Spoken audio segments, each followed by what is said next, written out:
Salut, c'est Samantha, bienvenue sur ma chaîne. Aujourd'hui, je vais vous faire un anti-haul. Donc, c'est une vidéo qui est assez récurrente sur YouTube et souvent on le fait, beaucoup de youtubeurs le font chaque année. Et moi, comme ma chaîne est toute récente, je me suis dit que j'allais vous en faire un. Donc, un anti-haul, c'est quoi? C'est tout ce que les gens achètent et que moi je ne vais pas acheter pour certaines raisons que je vais vous expliquer, ou alors des choses que j'ai pu acheter et que je n'achèterai plus jamais parce que je n'ai pas aimé. Voilà. Alors, on va commencer fort avec la team Kardashian. Donc, les produits de Kim Kardashian, personnellement, je ne les achèterai jamais parce que je n'ai pas envie de lui donner de l'argent. J'ai absolument rien contre les Kardashian. Je trouve que niveau marketing, ils ont été très très forts. Que voilà, c'est une des familles les plus puissantes du monde. Et je cautionne pas forcément comment ils y sont arrivés, parce que la télé-réalité et tout ça, je déteste ça. Mais en tout cas, ils y sont arrivés et bravo, félicitations. Je suis totalement jalouse. Je n'ai pas envie de faire ce genre de choses pour y arriver, mais voilà. Il faut dire ce qu'il y a. Ils ont fait ce qu'il fallait pour arriver où ils sont. Donc, j'ai rien à dire là-dessus. Par contre, son maquillage, mais jamais de la vie. Je trouve que le packaging est cheap. J'aime pas du tout les produits qu'elle propose. Et j'ai pas envie de lui donner mon argent. Mais encore pire que Kim Kardashian, c'est Kylie Jenner. Alors Kylie Jenner, voilà, j'ai rien contre elle. Elle est bien mignonne. Elle démocratise un peu les cheveux colorés. Enfin, il y a plein de choses de positifs dans cette famille, j'ai envie de dire. Il y a plein de choses de négatives aussi, mais en tout cas, son maquillage, c'est un gros non. D'une part, parce que tout est en une édition limitée, du coup, si on veut avoir quelque chose, il faut se ruer sur son site. Et j'ai pas envie, flemme, non. Et d'autre part, parce qu'elle vend ses produits une fortune. Mais pourquoi? Je comprends pas ça, qu'on me l'explique en fait. Si vous le savez pas, Kylie Jenner utilise la même usine que Colourpop. Colourpop, c'est même pas 1/10 du prix des produits de Kylie Jenner. Donc juste parce qu'elle met son nom dessus, ça y est, elle va vendre ça une fortune. Non, désolé, moi je trouve ça aberrant. Donc si vous les achetez, bah tant mieux pour vous. Moi je ne lui donnerai pas non plus mon argent. Ensuite, il y a une autre marque, c'est Fenty. Et pourtant, j'adore Rihanna, je l'adore en tant que chanteuse, je l'adore en tant qu'actrice et même en tant que femme. Mais par contre, sa marque de maquillage, je la trouve vraiment... Sa palette Moroccan Spice, je l'ai trouvée sympa au niveau packaging, je l'ai trouvée sympa comme ça quand je l'ai vue. Quand j'ai fait les swatchs, je me suis dit que c'était vraiment une palette ennuyeuse, enfin moi je l'ai pas accroché. J'ai essayé son fond de teint aussi, je l'ai pas acheté heureusement parce que ça allait vraiment pas. J'ai pris des échantillons chez Sephora et non, ça m'allait vraiment pas. Ça s'est oxydé directement. Je l'ai même pas gardé, j'ai pas pu le garder toute la journée en fait. Je l'ai gardé peut-être 1 heure et j'ai dû changer de fond de teint, ça me convenait absolument pas. Ensuite, il y a le rouge à lèvres rouge qui ressemble à un vernis à ongles. La couleur est sympathique, mais franchement, j'aime rien dans ce rouge à lèvres. J'aime pas le packaging, j'aime pas l'embout, voilà, j'aime pas. Et aussi, il y a les Mademoiselle Lipstick. Quand ils sont sortis, j'étais comme une dingue parce qu'il y a plein de couleurs trop belles que j'aimais trop. Et je me suis dit, je vais en acheter un millier, je vais être ruinée, etc. Donc quand ils sont sortis, je suis allée chez Sephora. Et déjà, je trouvais que le rapport quantité-prix était un peu exagéré. Je trouvais que c'était un petit peu cher. Ensuite, j'en ai essayé et j'ai pas trouvé ça super agréable à porter. J'ai pas trouvé non plus la couvrance oufissime. Enfin, j'étais un petit peu déçue. Heureusement pour moi, ce jour-là, je me suis dit, attends, je vais sur le site internet, je vais prendre toutes les correspondances de couleurs que j'ai dans mes rouges à lèvres à moi. Donc j'en avais déjà pas mal. Et en fait, je me suis posée à Sephora, heureusement qu'elles ont l'habitude de me voir, et j'ai fait des swatchs sur mes mains de tous les mademoiselles et de tous les rouges à lèvres que j'avais emmenés pour voir s'il y avait des correspondances. Et en fait, chaque rouge à lèvres, j'avais une correspondance, que ce soit dans Lime Crime ou dans Jeffree Star ou dans Kat Von D ou quoi que ce soit. Donc du coup, ça m'a fait de grosses économies. Et après, le reste des produits, franchement, il n'y a pas grand chose qui m'intéressait de base, donc je me suis pas intéressée plus que ça à la question. Voilà, tout ce que j'ai chez elle, c'est l'éponge, que je trouve pas mal. En tout cas, je la préfère à mes Beauty Blender. J'ai aussi le pinceau highlight qui est un petit peu en oblique que j'ai acheté parce que je trouvais trop mignon et ça va, il est pas mal. Donc je m'en sers jamais parce que voilà, mais franchement, je pense que les pinceaux niveau qualité c'est pas mal. Mais sinon, tout le reste de Fenty, c'est pas pour moi. Alors, il y a une marque, j'ai jamais eu grand chose chez eux. J'avais un eyeliner, un mascara, un truc à sourcils et un mascara à sourcils, et je pense que c'est tout ce que j'ai eu. Mais c'est une marque où je n'achète jamais rien, c'est Benefit. Pourquoi? Déjà, je trouve que c'est grave surcoté. Je trouve que cette marque, on la voit beaucoup trop, alors que au final, c'est pas oufissime. Et puis ensuite, c'est pas cruelty free. Et je pense que quand on passe autant de thunes dans des packaging comme ils le font, on peut quand même essayer de gratter un petit peu niveau cruelty free. Donc rien que pour ça, moi j'ai arrêté Benefit très rapidement. J'aimais déjà pas forcément leurs produits, les produits que j'avais achetés. Genre l'eyeliner, j'ai dû l'utiliser une fois, il avait séché. Le mascara, je l'avais pas apprécié plus que ça. Au niveau des sourcils, ça allait, mais bon voilà. Benefit, je boycotte. J'allais encore au bar à sourcils de chez Sephora jusqu'à il y a quelques temps, mais maintenant je fais mes sourcils toute seule. Mais voilà, Benefit, nope. Alors j'en ai déjà parlé vite fait dans mon anti-haul et ce sera Glam Glow. Donc Glam Glow, je l'utilisais, j'en ai encore dans mes tiroirs. Et je ne l'utilise plus pour la même raison que Benefit. En fait, ils sont pas cruelty free, alors qu'avec tout le tapage qu'il y a autour, ils pourraient quand même se fendre de faire des efforts à ce niveau-là. Donc voilà, Glam Glow, j'utilise plus et j'en achèterai plus, à part s'ils deviennent cruelty free un jour. Alors il y a un produit que j'ai essayé et que je ne rachèterai pas, même si j'étais très très contente quand il a débarqué, c'est le fond de teint de Kat Von D.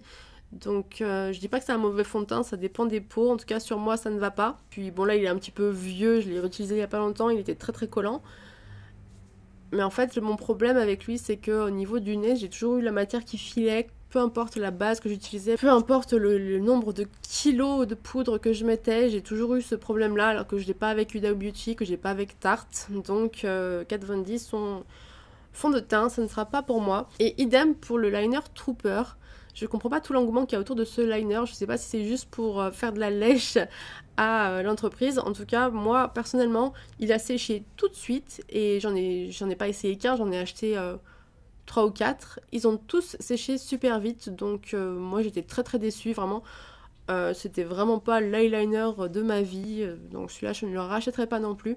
Par contre le Dagger est pas mal, c'est celui que j'utilise dernièrement pour faire mes gros eyeliners qui font le tour de ma tête.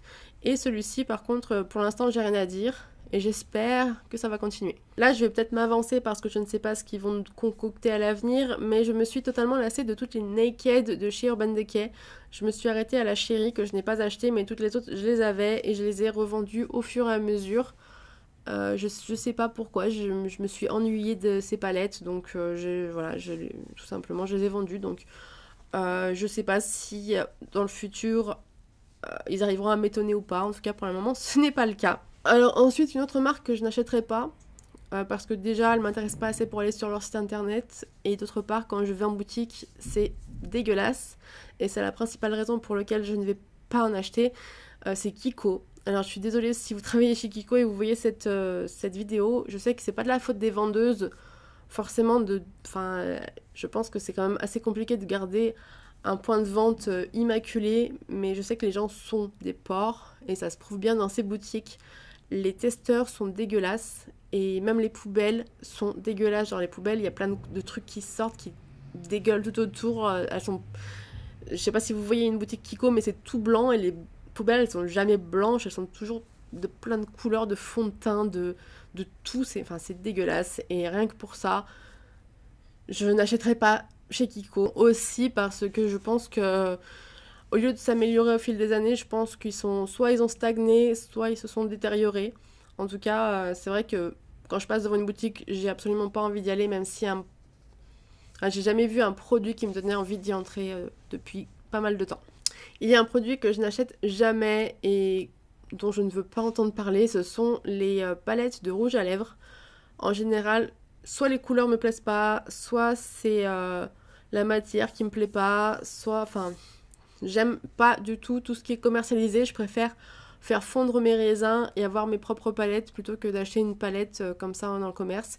J'ai failli céder une fois sur une des palettes Urban Decay, celle où il y avait le vert dedans, mais je l'ai pas fait, et puis tant mieux parce que franchement je m'en serais pas servi et ça m'intéresse pas comme produit. Évidemment une marque que je n'achèterai jamais, j'en ai parlé sur Instagram, ça a fait assez polémique comme ça, c'est Martine Cosmetics.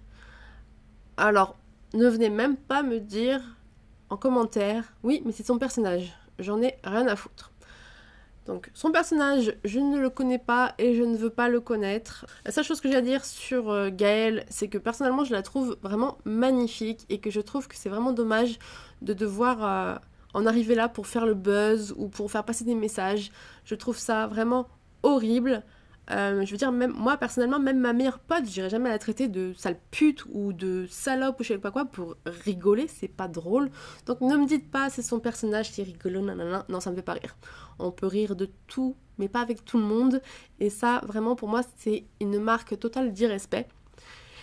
Et si vous ne comprenez même pas ça, ben je ne peux plus rien faire pour vous. À ce niveau-là, on ne sera jamais d'accord. Clairement, j'avais vu dans un film, du coup, des filles qui se traitaient de salopes entre elles, etc. Et la réplique, c'était pourquoi vous vous traitez de salope alors qu'il y a déjà les mecs pour faire ça? Donc, pour rire ou non, moi, je ne cautionne pas. Et du coup, Martine Cosmetics, je ne cautionne absolument pas. C'est dommage parce qu'apparemment, les produits sont bien. Mais désolé, recevoir un colis avec marqué coucou ma petite salope, non. Des palettes qui s'appellent petite pute et grosse pute, pardon, petite chouin, définition quand même de chouin. Voilà. Donc non, je ne me maquillerai pas avec une palette qui s'appelle petite pute ou grosse pute. Et bien sûr, le summum, c'est d'avoir mon prénom dans une de ces dites palettes. Je ne cautionne pas non plus en fait, et je pense que je ne suis pas la seule, malgré les commentaires qu'on a pu lire parfois sous ces posts Instagram qui disaient « Toutes les Samantha te remercient ». Ben non, je te remercie pas. Alors faut savoir que mon prénom, je l'aime beaucoup, et que c'est vrai que souvent, et plutôt au téléphone qu'en face parce que sinon ça passe assez difficilement avec moi. Mais souvent on m'a dit « Ah, t'as quand même un prénom un petit peu coquin, un petit peu porn star, etc. » Non, vous permettez pas en fait. Donc non, me voir mon prénom dans cette palette, alors que pendant des années j'ai eu ce genre de réflexion et que j'en ai encore aujourd'hui, qui sont totalement irrespectueuses, eh bien c'est un irrespect supplémentaire.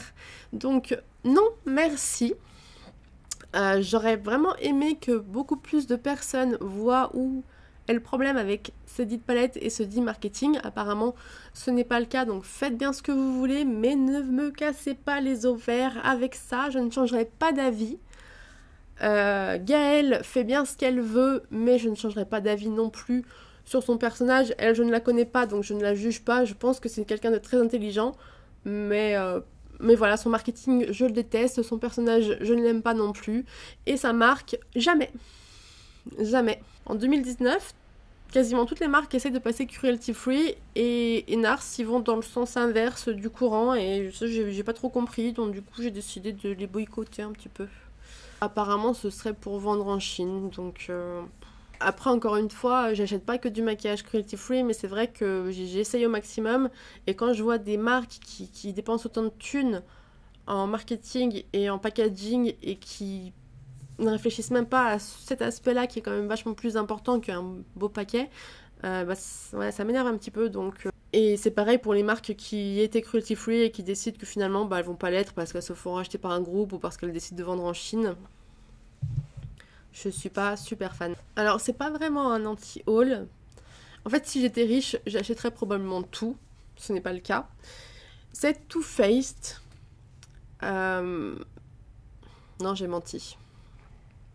Il y a des trucs que je n'achèterais pas, il y a des trucs que j'ai revendus d'ailleurs. Tout ce qui a odeur chocolat, je n'aime pas ça. En fait, j'aime pas le chocolat et du coup, tout ce qui est un petit peu aromatisé au chocolat, ça a vite tendance à me dégoûter. Donc, toutes leurs chocolate bars, etc., je peux pas. J'avais la contouring, la Cocoa Contour, je sais pas quoi, que j'ai dû revendre à cause de ça.